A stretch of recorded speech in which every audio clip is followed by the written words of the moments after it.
And welcome back, everybody, to another episode of Benched with Bubba, episode 139. We have a special guest joining us tonight. He's been on the podcast before. As I just heard from recent notes, it's almost a year ago now, which is crazy. It's been that long. But you can find his work over on Razzball and the Ditka Sausage and Fantasy Sports podcast. He's on Twitter at DonkeyTeeth87. My friend DonkeyTeeth, how you doing? Hey Bubba, how you been?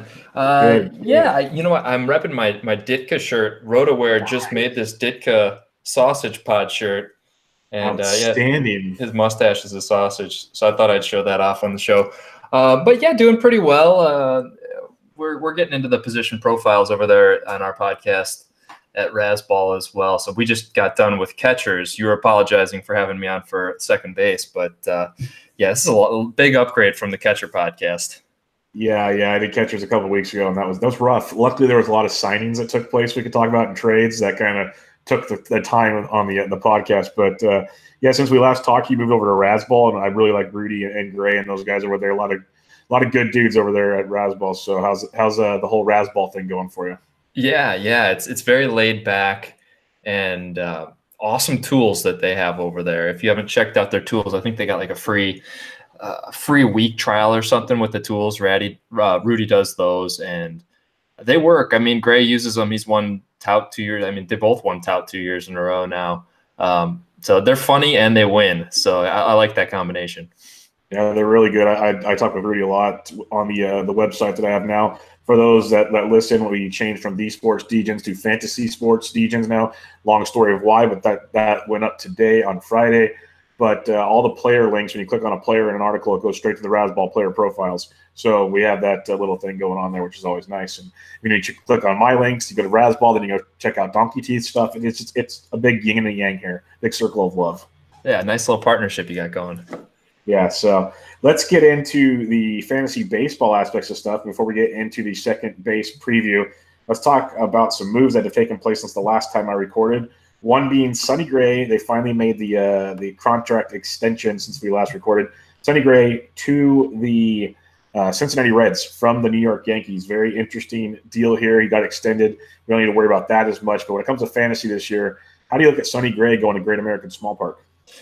I think pretty lateral move. He gets to face a pitcher at least now. Really nowhere to go up at this point for Sonny Gray. He was awful last year. I think the Reds got a decent deal. I mean, his contract, he's terrible, but there's still some hope for him, I think. And he's got a team-friendly contract, so not an exciting deal, I guess. You know, the piece that I was interested in that deal is Shed Long, the second base prospect, going over to the Yankees. The Yankees then quickly sent him to the Mariners, and I've got my eye on him in deeper redraft leagues. I think he can make an impact for the Mariners this year. I'm glad you mentioned that because I try to pay attention to the prospects the best I can, but it seemed Shed Long was just kind of getting dangled out there, and I know he was number 7 prospect for the Cincinnati Reds and technically went to the Yankees, and the Yankees flipped him to Seattle. Seattle has just been accruing prospects. Their rebuild kind of retools working well. You might know more about Shed than I do, obviously. What kind of stuff, if they had dynasty format, can you expect from a Shed Long? You know, honestly, I don't know a whole lot about Shed Long myself. I think he can bring some average and power to the table, but I haven't watched a whole lot of Shed Long. Gotcha. All right, let's go to the Anaheim Angels. They've been looking for a closer for a few years, technically, if you really think about it, because they've been just shuffling them around everywhere. And they went and signed Cody Allen, former Cleveland Indian closer, had a rough year last year after his pure dominance for years prior to that. What's your thoughts on Cody Allen going to the Angels, and where does he you don't have to give me the exact ranking fantasy-wise when it comes to closers, but how does he kind of stand for you in the closer situation? Yeah, I think he's going to be just outside of that. There's that group that you're pretty confident in. They've got a job, and it dries up pretty quick. You know, there might be 12 to 15 of them right now. I think he's just outside of that. I guess you could put him just inside of that. I mean, he had a down year last year, but he was dominant the 2 prior years. You got to imagine the Angels give him a pretty decent leash, right? Yeah, no, I'd be really surprised if he loses the job. It's just a matter of what kind of peripheral stats is he going to give you. You expect the Angels to be somewhat competitive this year. Maybe not great, but the offense is still going to be okay. Starting pitching, question mark, but not horrible. It's got to be a little bit of an upgrade coming from Cleveland, I think, because now in your division you get the Rangers, who are bad. You get to go pitch in Oakland, stuff of that nature. The Anaheim Stadium's a nice pitching ballpark as well. So I'm not expecting the guy that just lit the world on fire like in recent years, but I'm not expecting probably as bad as last year, kind of an in-between, which isn't bad at all. Yeah. All right. This is one that I really, really like. For a team like the Rangers, it's just kind of, I guess, I don't even know if rebuilding is the right word. They just have so much going on over there and so little winning potential. They go and sign Asdrubal Cabrera. The guy just completely gets overlooked year after year after year. He's going so late in drafts right now. And they got him for a team-friendly deal. He plays all over the diamond. And I was on a podcast last night, and he basically has hit like 14 or more home runs in like the last 6 or 7 years straight. He just scores 60 runs plus, drives in 60 runs plus, hits like 270 plus. The model of consistency. What's your thoughts on his dribble going to hitter-friendly Texas? Yeah, I think that's a great spot. I mean, Texas is very unlikely they're going to be in any sort of playoff contention this year, so I think he's pretty safe for playing time. And he's got all kinds of eligibilities for fantasy purposes. We may hit on him briefly here as we talk about second baseman, but you can slot him in at third or short. And yeah, he's going late. He's going around pick 300 in these NFBC drafts. So I think that there's something there. It'll probably start to rise now that we know he's got a job, and it's definitely not the worst landing spot. So, and I agree, he should rise most likely. Say he gets up to like pick 250. Is he still on your radar at that point, or do you need him to be down a little farther? Yeah, I think he's still on the radar. I mean, if we're talking a draft and hold type format, that's pretty valuable that you can slot him in at all three of those positions. As we get into the second base rankings here, I'll just come out and tell you my strategy. If we're talking like a 12-team league or shallower, I'm probably not going to be drafting an Asdrubal Cabrera. I'm looking for upside, and it's just because the player pool gets so deep in a 12-team league. Unless you've just got ridiculously deep benches, you can find stuff on the waiver wire. And I don't know, Asdrubal Cabrera it doesn't excite me. But if you're getting into 15-team and deeper, 20-team league, then there's some real value with a guy like Cabrera. Yeah, I was going to say a league like the TGFBI, Asdrubal comes in real nicely in that league. So I'll be circling him. And then in DFS, he's always a darling of mine because he's always so damn cheap. But I love it. A move that's not super flashy fantasy-wise, it's probably hard to expect him to be that hitting machine, first-time all-star type season. But Nick Markakis goes back to the Atlanta Braves, club-friendly deal. Any fantasy impact for you this year with Nick? Or are you just going to say, hey, you had one good year, good luck this one? I think that's about as good of a outcome as we could have hoped for his free agency fantasy-wise. I'm sure he would have liked something a little bit more, but that's the days for you with free agency. So he gets that one-year deal from the Braves, and he did it last year in Atlanta. It's a really nice hitter's park, especially for lefties. Why can't he do it again? He gets a real bump in on-base percent leagues. Again, not a guy that I'm excited to draft in a 12-team league or something like that. But you start talking about 15 teams and deeper, yeah, I think Markakis is your last outfielder. There's something there. He's just a guy people don't believe in, and I don't necessarily believe in him either. But when you can get him, I don't know where he's going right now, but I imagine it's after pick 300. It's probably after Asdrubal Cabrera. So at that point, I'll take a shot on anybody. He's going at 346 right now. Yeah, that sounds right. So, outfield, there's a lot of outfielders, but if you're playing an on-base percent league, he definitely piques my interest. Yeah, it's a good call on the OBP part. That's where more and more people are starting to go now as well. So we got to start paying attention to that more and more. So that's not a bad mention there with Markakis. He's still going to be a very potent lineup. We'll have to see where they slot him in the lineup. If he somehow sneaks towards the top, which I doubt he does. If he does, though, that'd be really, really impressive and helpful. Yeah, I can't imagine he'll. Yeah, you never know. You never know, right? You never know, but with some of those young studs there, it'd be tough to see him sneaking into the top of that. And they got Donaldson too. Yeah, Josh Donaldson is back. The Los Angeles Dodgers, the hated Los Angeles Dodgers, they went and signed A.J. Pollock. Pretty good deal when it comes to them. They have him through 2022 now, $55 million. Pollock's always been the guy, the but what if guy. What's your thoughts on A.J. Pollock going to the Dodgers? Yeah, I think Pollock. I think that's a great landing spot for him, and man, he was awesome the first month last year, maybe even 6 weeks. He was putting up like first round value. I owned him in TGFBI actually, and I was pretty happy with. I think I got him in the third or fourth round, something like that.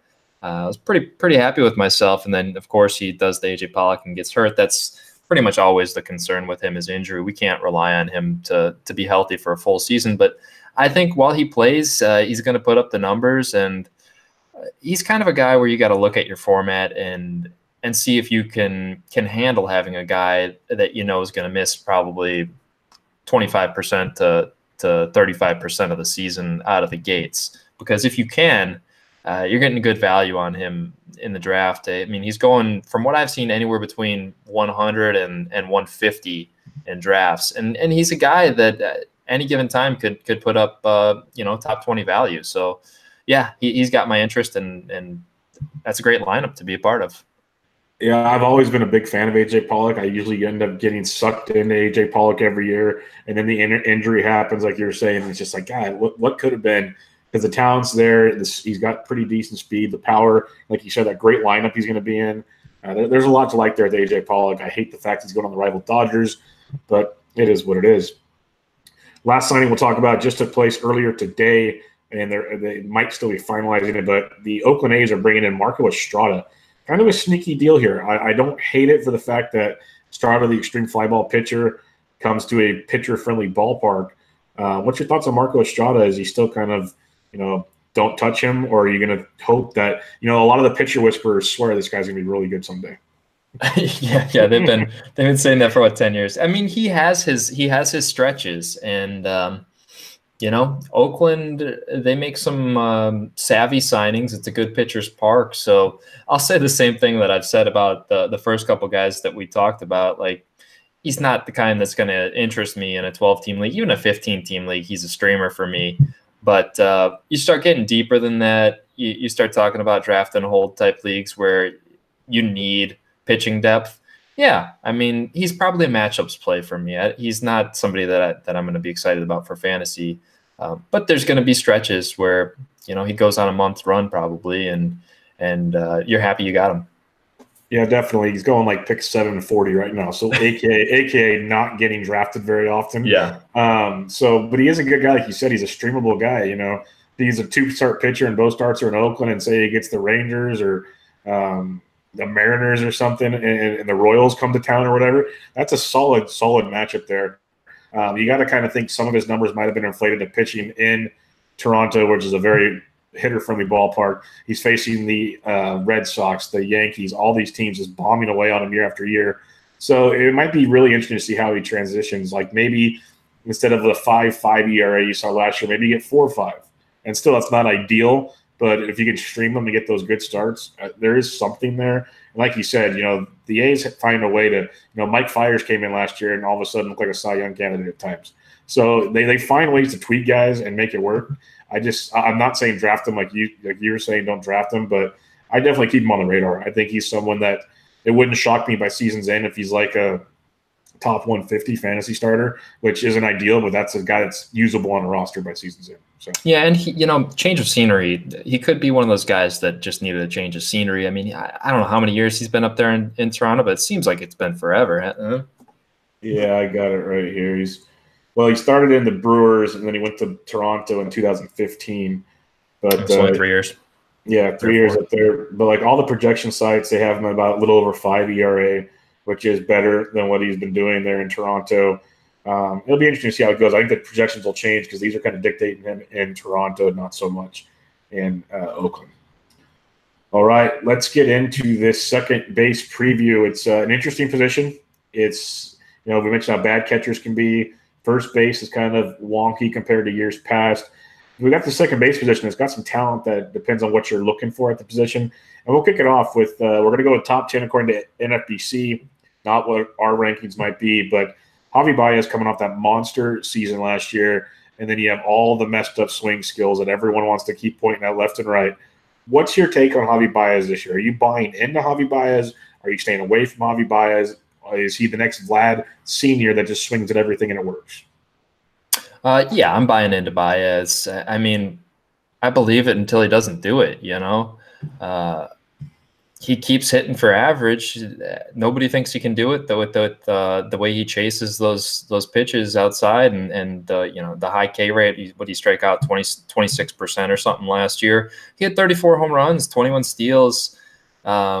He's shown that he doesn't really need to walk to do it. He's got an incredible swing, and oh, by the way, he's eligible at pretty much everywhere in the infield, second, third, short. So another guy in these draft and hold type leagues that gets a huge boost. And I think he's a slam dunk first rounder in those type of formats. And even in your, your standard redraft format, I think he's a top 15 player for me. So he's easily the number one second baseman. I've got him in his own tier ahead of Jose Altuve myself. You like Baez that much? Interesting. I don't hate it at all. I think it's one of those players that you're either in on or you're not type guys based on what you want to see. I love the spirit he brings to the field. I love the talent. I think he's still going to be very, very good. I just don't know if he's into the first round good for me.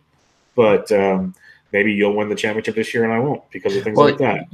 You know what? I'm probably not going to draft him unless I'm at the back end and he falls to the back end of a 15-teamer. There's guys that – I'm a Cardinals fan, so I have a natural bias. That's like sacrilegious. Yeah, I have a natural bias against Baez. But even I've got to come around after he's done this for 3 straight years. It's like maybe he's not going to be 34, 21, 290, but the floor seems pretty darn high for him at this point. I mean, if he does anything less than, 27 home runs, 15 steals, and a 270 average, I'd be pretty stunned at this point, wouldn't you? Yeah, no, I agree. The numbers are definitely going to be there. I think my biggest thing is I think he'll do very well if somehow he slips. I'll ever get him because people are going to pay the price. And that's where it gets tricky because, if he goes and does what he did last year, he's worth every bit of that draft spot. I just think there's a little bit of a regression, and that, to me, drops him back compared to other guys I'd rather take up in that position. That's kind of I think I'm on the same page because my general draft strategy this year is to come out of the early rounds with a solid average and speed. And while he had 21 steals and a 290 average last year, I agree there's probably going to be some regression, at least in the average department. Maybe not a whole lot, I don't have his last 3 years numbers here, but hasn't he hit like 270 or better? 270 or better, yeah. And that's the thing is if he's still 270, it's great, but that shift in the average means fewer times on base because he's not walking. So there your stolen bases get kind of deterred. And that's where I'm at now because I think the talent is there and it could be really interesting. But I think he's more like a late second, early third guy, not a late first, early second guy. Yeah, there's a big difference between 270 and 290, but he's also still young, and we can't count out that he actually gets better. And I don't think there's a whole lot of people out there saying that, but there's a chance he keeps getting better, and hits 40 home runs and gets up to 300 average. No, it's one of the great debates that's going to keep going on this year. There's the Adalberto Mondesi's and all these other guys. Javi Baez is one of those that there's a lot of, is he just the exception to the rule? Like he's not the guy that the regression comes into play, or is he really just that good? And it's going to be awesome. It's really going to be interesting to see how he develops. But like you said, he's young. He keeps getting better each year. What's to say he can't be as good or better? I completely agree with what you're saying. It's just hard for me to get there. Yeah, I'm with you. All right, the number 2 guy going in NFBC drafts right now, he's going at pick 16 or 17. Jose Altuve. Last year he was going second or third in every draft. Now he's going 17th. He had that big knee issue, had the surgery. Supposed to be good to go for opening day. How do you look at Jose Altuve this year? Do you think the speed comes back? Are you worried about that at all, or are you expecting Altuve to get back to that near MVP type form? Yeah, I just don't know, to be honest. I don't think the speed's ever quite going to be what it was, but may bounce a little bit. I like him. If he falls to me, he's probably a guy I'm not going to own, to be honest. If he falls to me at the end of the second, early third round in a 15-team league, seems really unlikely. I mean, I've seen him going end of the first round in some drafts pretty solidly in the second. So I think he's just going to be a guy I'm out on because I like other guys more, and I'm just not sure what to expect. 13 home runs and 17 steals that he had last year. Yeah, he still hit for average, but that's not life-changing. Not when you're taking him early first round. Now you're taking him early second round, and it's still not going to do it for you. Most projection sites have him around 17 to 19 homers, have him around 17 to 20 stolen bases. That's all fine and dandy, and the average is great and all, but there's a lot more you can probably get at that point in the draft. So it is very tough to own Jose Altuve this year. If he bounces back, that's tremendous value. It's going to be hard to get there, though. That's for darn sure. Yeah, I'm okay missing out on it. Yeah. Let's go to Whit Merrifield. This one's interesting to me. He's going around pick 30, 31. Everyone's talking about his teammate Alberto Mondesi, but Whit Merrifield, there's nothing sexy about him except he continues to be Mr. Consistency over and over again. So late second, early third, and a 15-teamer. How do you look at Whit Merrifield? Because I've never wanted to buy into him, and now I'm starting to look a little harder at him. Yeah, I mean, I just said I want to lead the early rounds with steals and average, and that's exactly what Whit brings. I've got him in the same tier as Altuve. Yeah. Again, I don't see myself drafting him a lot. He's just not shiny enough for me. I want Mondesi, and typically Mondesi and Merrifield, you're going to get one or the other. And I'm buying into Mondesi as being a special talent. He's only 23 years old. I think he's got more power potential than Whit. I think he's got more speed potential. Obviously, he's not going to hit for the same average that Whit does, but so I may be contradicting myself on wanting to leave with the average and steals, but I think the steals upside from Mondesi is just so exciting for me. I can't pass up on that. So that's why I don't end up drafting Whit. I'm totally cool with taking him, though. He is a little bit safer than Mondesi, and again, you get that average and the steals, and he's done it 2 years now. There's no reason to believe that he's just going to fall off the face of the earth. Yeah, no, I agree with what you said there about Whit, because it's like if you like Altuve, you should like Whit Merrifield. Like you said, they're in the same tier there. I think I trust Whit more this year. Altuve might have the higher ceiling, but you know what you're getting with Whit. He's not hurt. He's not coming off an injury. I definitely like waiting, 15 picks from Altuve to go get Whit, but it's still very interesting. So at that point in the draft, everywhere you're reading right now, and if you've done any research on your own, you realize the kind of pitching, the way it's going, that second to third round turn, if you want to get one of the big boys, you can't take Whit. You have to take one of the pitchers right there. Otherwise, you're not going to see one of them. So it's kind of going to be interesting come draft day to see how it all shakes out. Whit might drop a little farther back, or he's gone as high as 15th and as low as 47th. So he's all over the place. How weird is it to say that Whit Merrifield is a safer play than Jose Altuve now? Times have changed. It is scary. Honestly, it's one of those. I think it was Colin Weatherwax I had on my show a while back. He played in NFBC last year, and he actually won his league.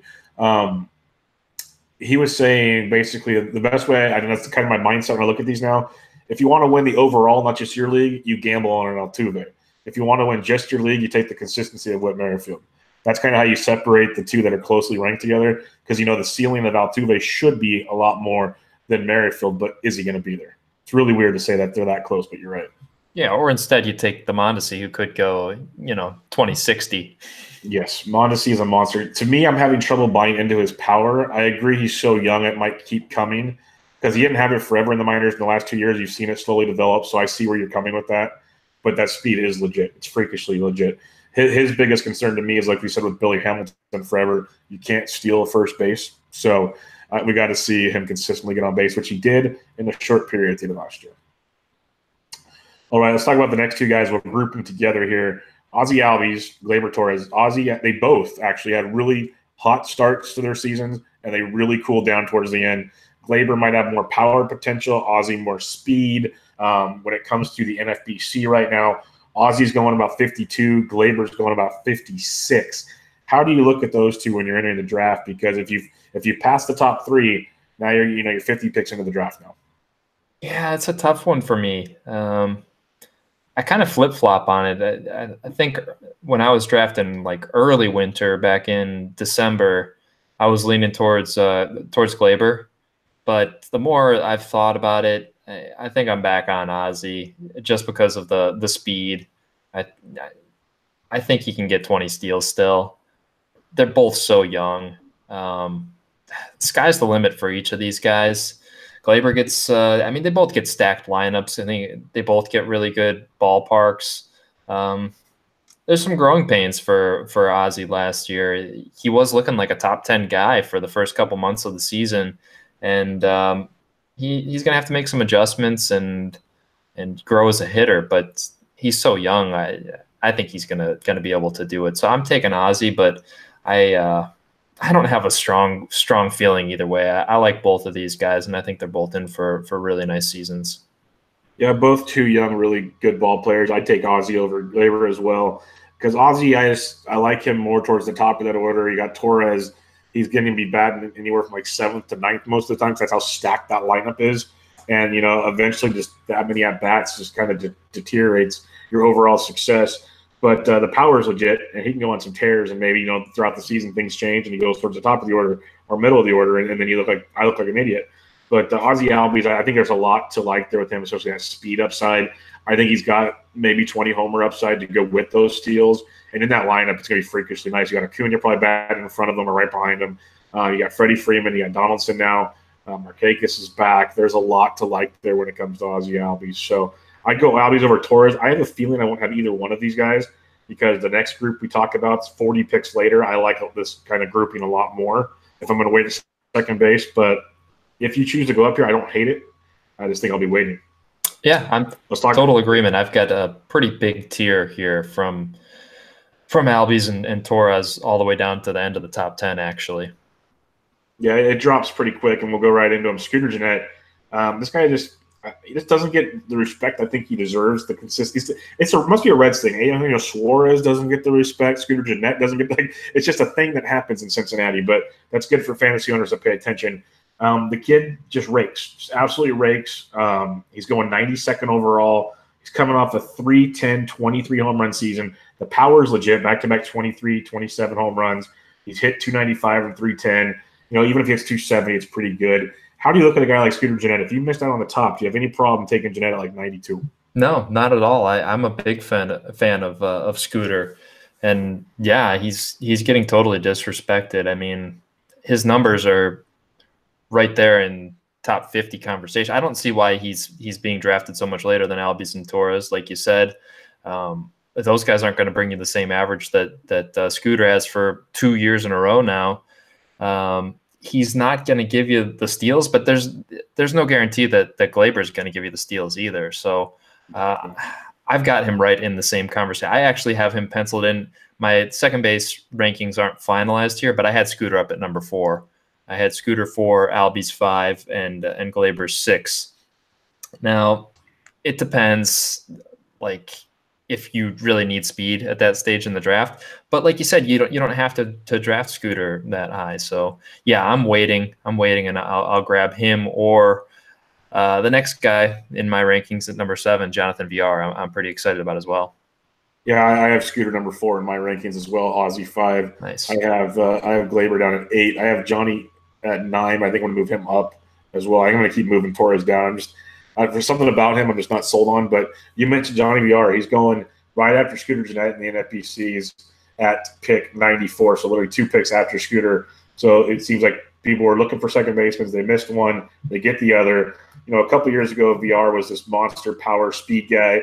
It fell apart. He lost playing time and whatnot. Gets traded to Baltimore. Gets the playing time and starts running them like crazy.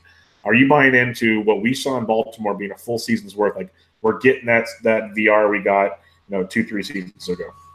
Yeah, I mean, I don't know if he's gonna get back to where he was. That was pretty ridiculous. He was putting up like second-round value when he was in Milwaukee, that breakout season. I'm not going to bank on that, but yeah, I think the speed is obviously real, and there's not a whole lot of concerns in Baltimore with his playing time. If he struggles at the plate, they're just going to stick with him, and he can strike out as much as he wants there. I've got no problem projecting him for, 10 to 15 home runs and 40 steals. And 40 steals around pick 100 is pretty exciting. Yeah, no, that's outstanding. That's why when you're sitting there trying to debate, is Witt worth it? Is Altuve worth it? Stuff like that. And you can go get 40 steals at a pick 100. That's pretty darn good. So you got to take a look at that for sure. Let's look at the next one here. It's a weird one because people think third base. I think it's Travis Shaw, but he played a ton of second base last year.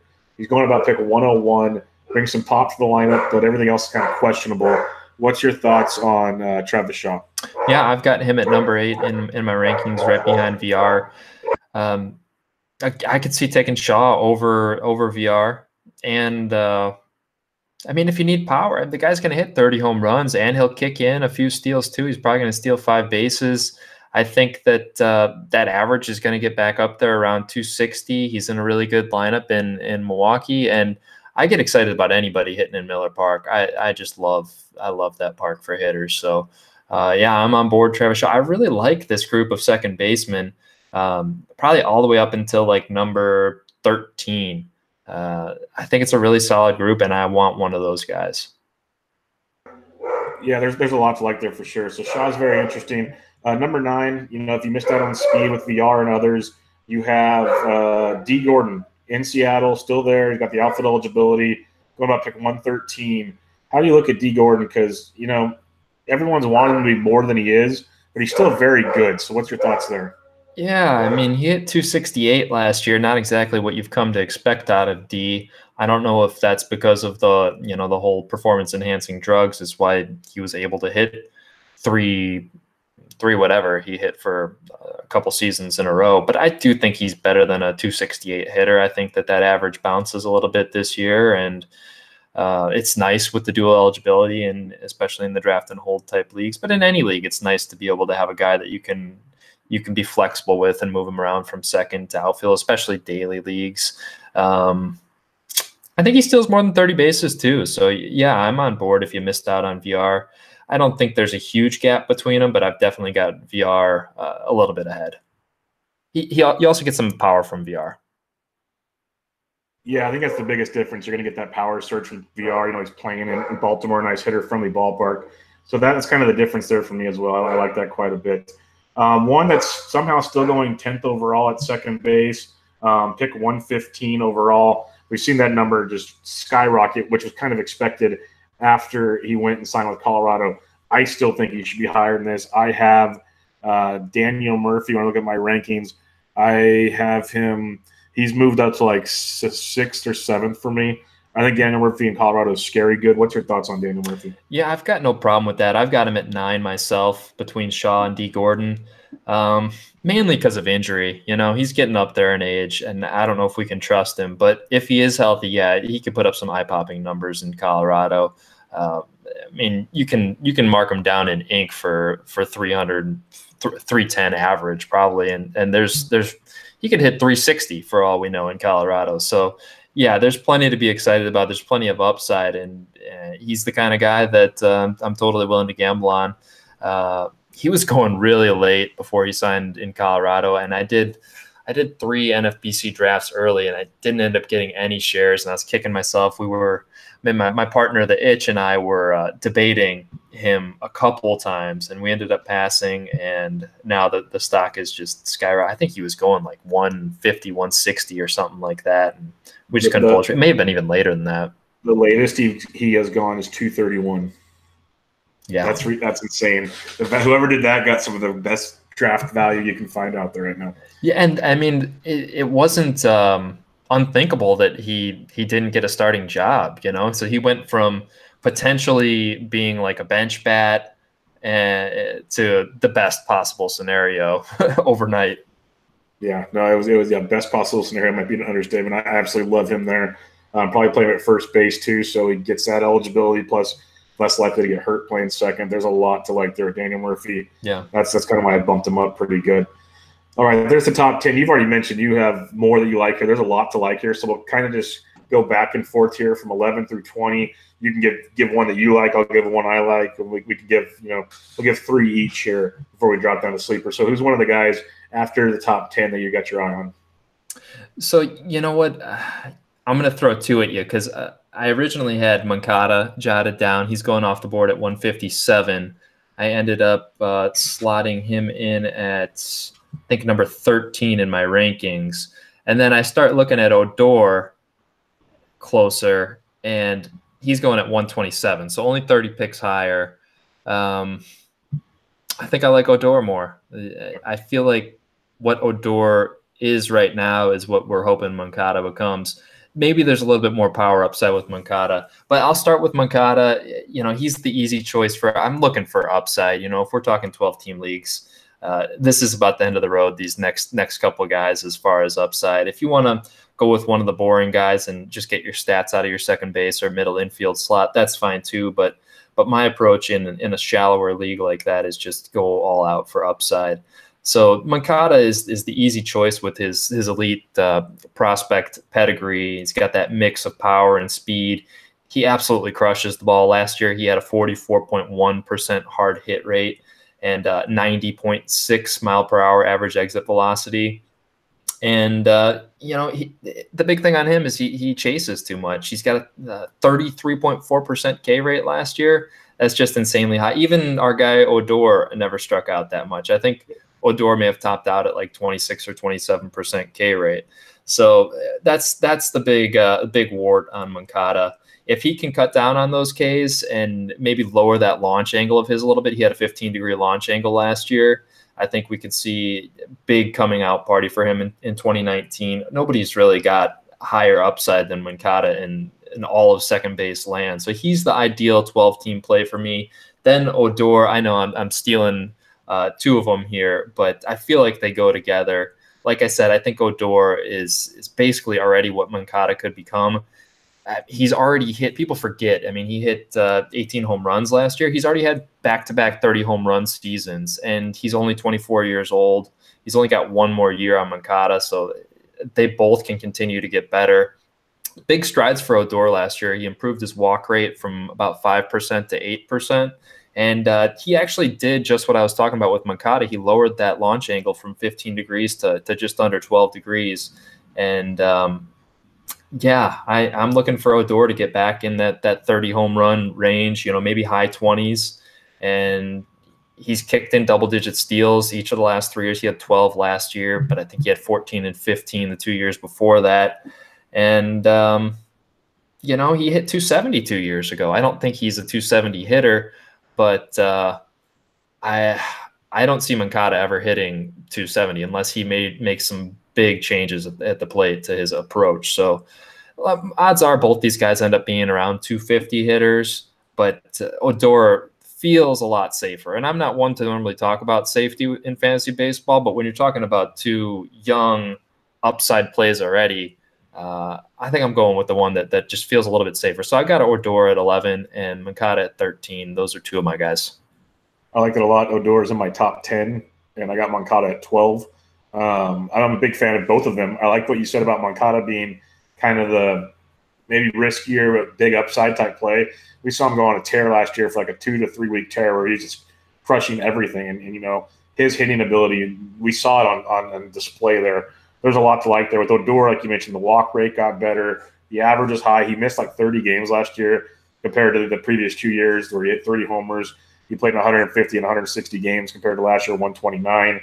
I think there's a lot to like there with Odor, that ballpark, everything. So I'm a big Rugen fan when it comes to fantasy baseball, and I don't hate Moncada at all. So I like both of those.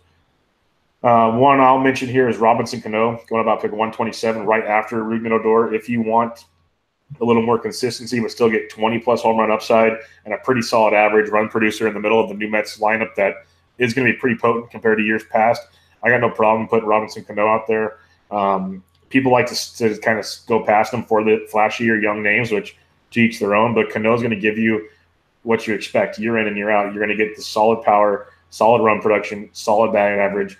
I know he's getting older, but the hit tools haven't deteriorated at all. He is going to be 36 this year, so keep that in mind. But I think there's still a little bit left to go in Robbie Cano's bat. 3 or 4 of those years might have been PED induced, so he's still like 29 in reality. So I like Robinson Cano as one of my after top 10 guys. Yeah, and I had Cano at 12, and he's basically the last guy that I'm interested in for shallower leagues at second. There's other names here that I'm fine taking a shot on late in a 12-teamer or something like that. But ideally, I'd like to get one of these top 13 of mine. You pretty much know what you're getting with Cano. You're gonna get a solid average and some power and no speed. So I'm with you on him.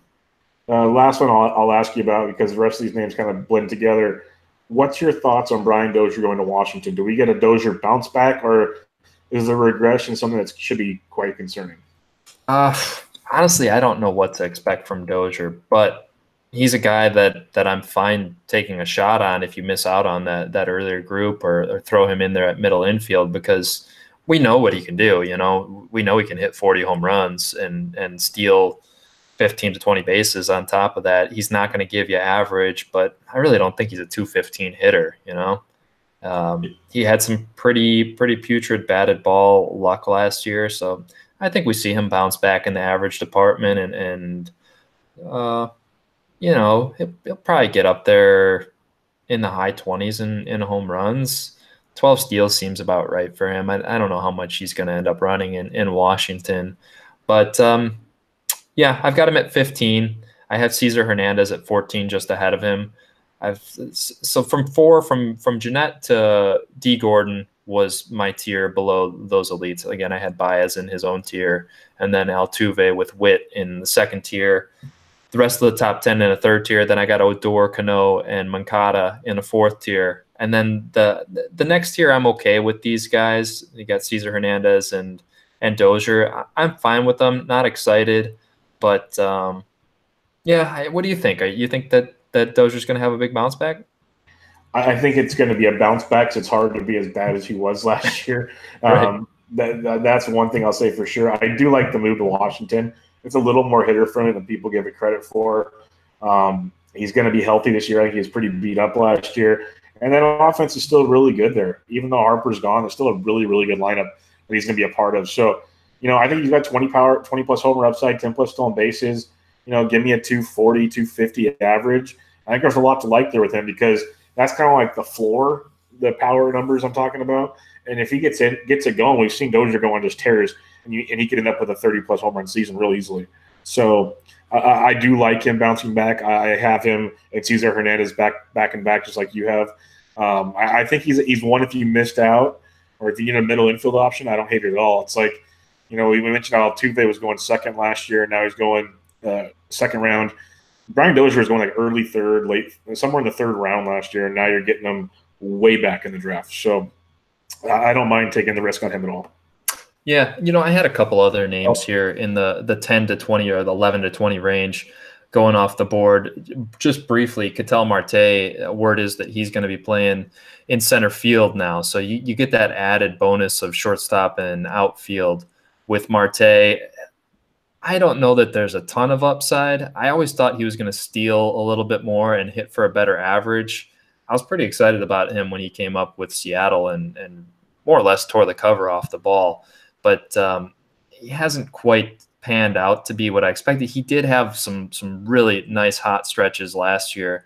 One that I remember during the summer, he ended up hitting 14 home runs with 6 steals. So yeah, I'm not expecting a guy that hits 20 home runs and steals more than maybe 10 bases. I think that's kind of his upside, but that's got a place if you're talking 15-team league. And, you know, even in a deeper 12-teamer where you got deep benches and stuff, I think there's some value there. And then the other name that I found interesting is Joey Wendell of the Rays. He's going off the board at 206.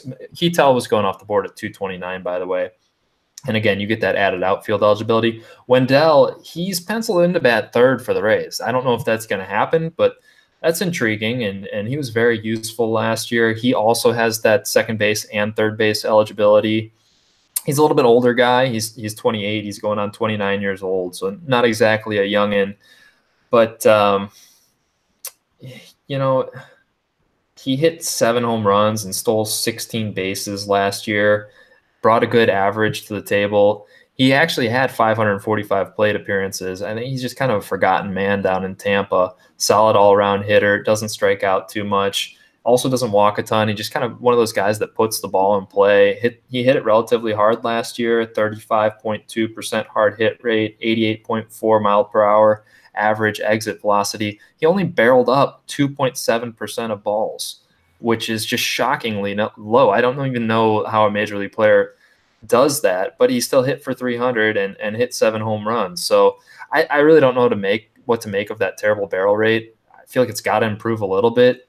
I'm not sure that he is a 300 hitter. Maybe he got a bit lucky last year, but 270 seems like a fair expectation. And I think he can hit the 10 home runs and steal 15 bases. That's pretty solid in a 15-team league, middle infielder type play. And he's going after pick 200. So not a guy I'm excited about again, but this is a group where there's some utility depending on your league. Yeah, definitely. And we already mentioned Cesar Hernandez, Jonathan Scope in Minnesota could be a bounce back guy. But one other one I like a lot here. He got hurt towards the end of last year, but he was crushing the baseballs. Lourdes Gurriel Jr. He's going right after Joey Wendell. He's going at 219. This is the guy that can get you 20-plus home run potential. The power is legit. He's going to hit about 260-ish. Not steal a ton, but he's actually a pretty decent run producer. He's going to get you a lot of good counting stats outside of stolen bases. You get him really, really late. So I like Lourdes as an option as well. Yeah, I do too. All right, outside the top 20, we're talking deep sleepers. We already mentioned we like Asdrubal Cabrera. He's going at 297, which is a steal. There's some other guys that stand out here. What are some of them you're looking at? The main deeper guy that I like is Kike Hernandez. He's going off the board at 311. He can play all over. Again, I'm into these guys with multi-eligibility. He's got second short and outfield. He cut back on the strikeouts last year, 10.8% walk rate. He hit 256 last year in 402 plate appearances. He actually hit 21 home runs, stole 3 bases. There's not a ton of upside in the steals department here. They have made a little bit of room for him with the dealings with the Reds in that big deal, sending Kemp away, but then they just went and signed Pollock. There's also talk of them moving Jock Peterson, so we'll see what happens there. But I feel like they're gonna find playing time for Kike. I think he gets more than the 402 plate appearances he had last year. There's also the talks of that Real Muto deal with Real Muto going to the Dodgers, so we could see an outfielder leaving town in that. I mean, I don't think it would be Kike, but maybe it opens up a little bit more playing time for him. So I don't see any reason why this guy can't take another step forward and hit 25 home runs, and 260, 265 average seems within the range of outcomes. Yeah, Kike is a very interesting one there. If he can get some regular playing time, could definitely make a stamp on the situation. Jed Lowry's an interesting one. Just not sure what the playing time is either, but that's tough to decipher there. You got DJ LeMahieu in New York. Keep an eye on that one. The last thing I wanted to ask you here, you got 2 prospects here. You got Nick Senzel, you got Keston Hiura. There's a good chance we're seeing both this year. How do you approach those kind of guys later in your draft? Because we know the talents that they are and the situations they'll be in. We just don't know when and how much exposure they'll get this year. Yeah, so I had highlighted Hiura as one of my deeper guys, and I did not. I kind of skipped over Senzel, but I like him too. Depends on the league. It depends on how much bench you've got.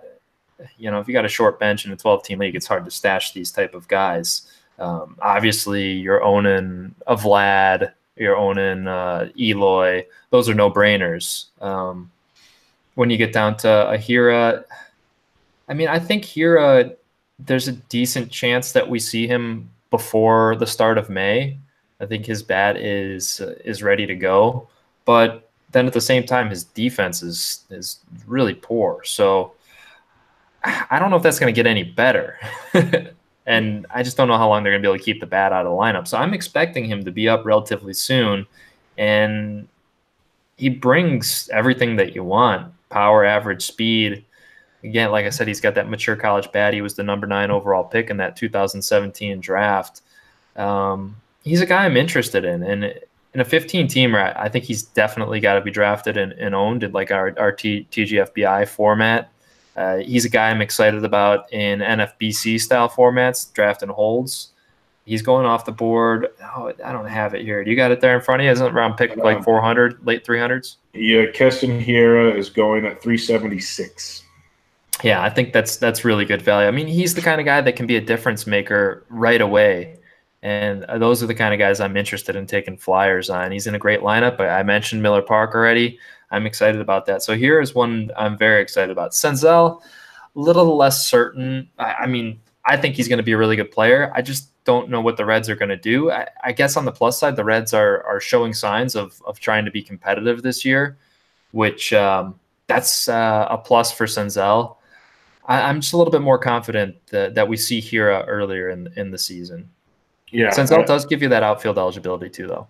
Yeah, I agree. Hira is the one I want to get. I think there's a reason they didn't bring a scope back. There's a reason, Shaw's going to go back to third. That they want, like, if he has a good spring, I can see him coming up real early. They might play the stupid, game of getting his eligibility for a couple weeks or whatever.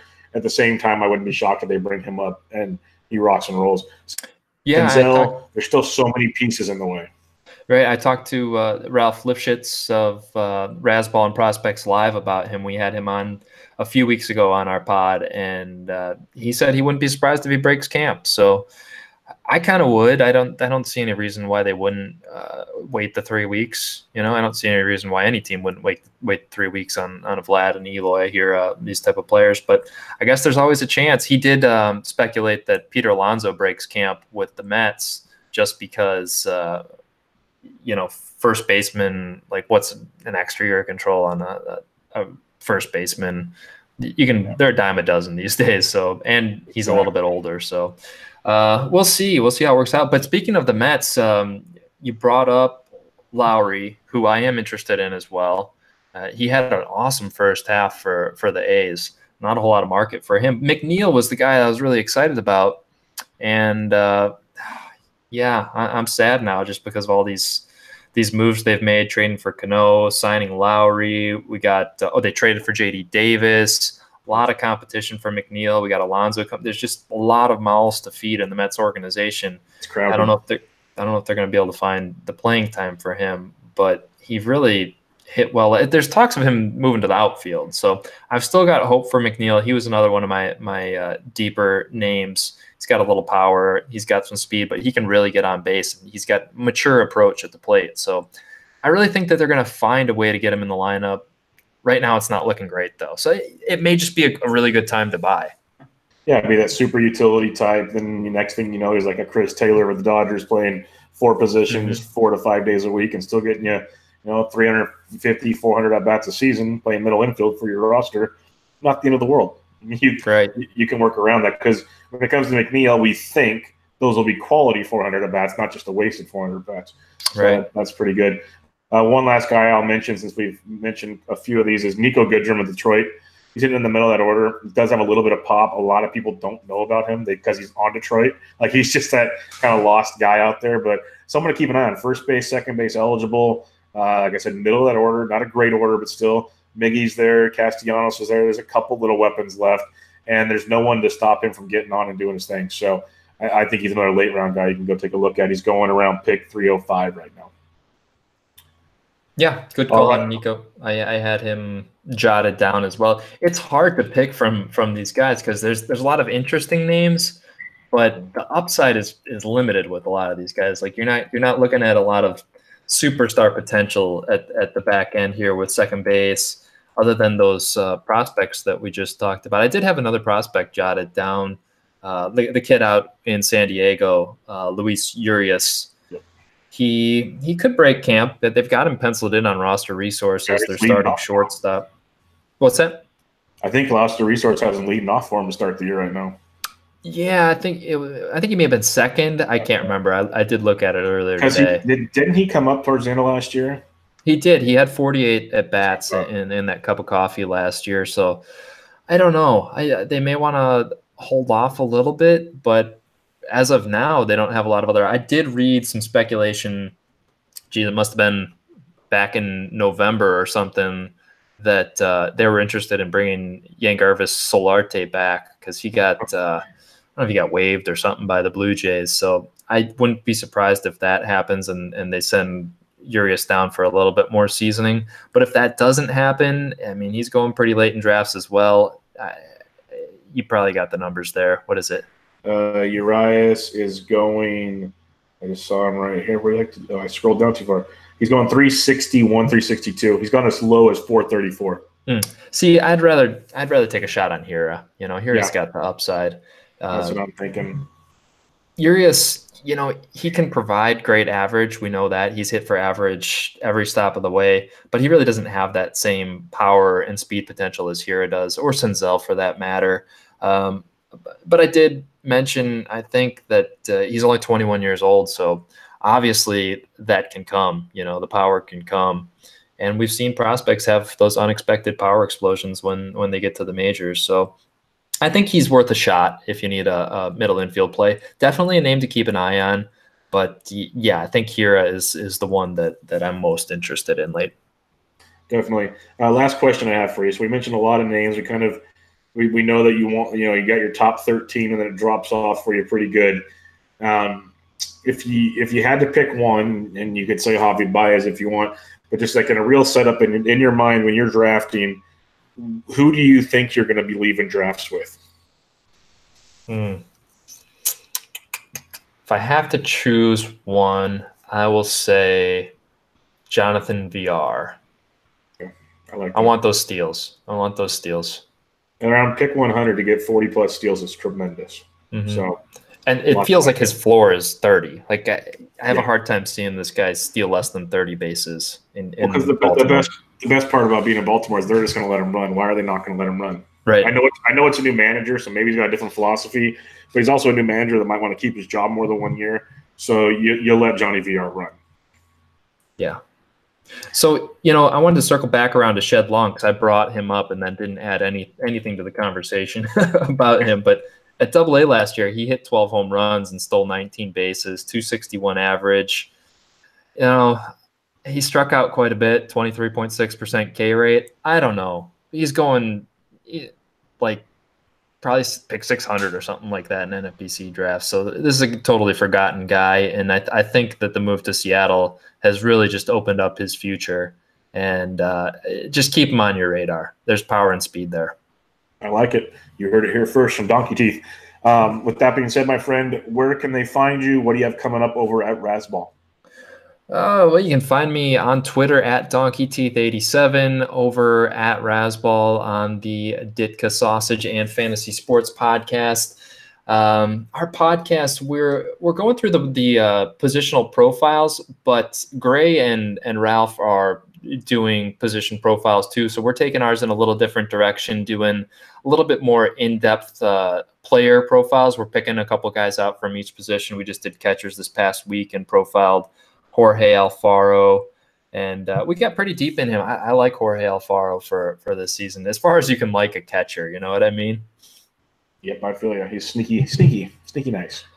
What else? I got a series of articles that I'm starting to. I don't know how many I'm going to get into, but just ADP comparisons. I compared Rafael Devers to Miguel Andujar in this past one, and I'm really digging Devers for this season. I think we're getting good value on him around pick 150 or something like that. I think he's going to have a breakout season, and I'm going to be writing the top 100 starting pitchers for Razzball on a bi-weekly basis. First one's probably going to come out in February, and then I'll do an update in March, and then every other week during the season. So keep an eye out for that. I think that's about it, Bubba. Awesome, man. Well, I appreciate everybody. Go check him out and all the great work over there at Razzball. The podcast is great. The guys are great, so go check them out. And thanks for joining me once again, my friend. I appreciate it. Hey, thanks for having me on, Bubba. How's that golf tournament going? The golf tournament. I actually haven't paid as close attention as I'd like. Tiger just missed a chip in for birdie. The got his par. Of course, he is furiously pissed. And Adam Scott just drove the green on the short par 4. 322-yard par 4. Yeah, we need more of those. Yeah, I think it's exciting to watch them go. Oh, and one thing I did see is John Rahm on a par 3 kind of sliced his iron shot off the tee, and he threw his club about 30 yards.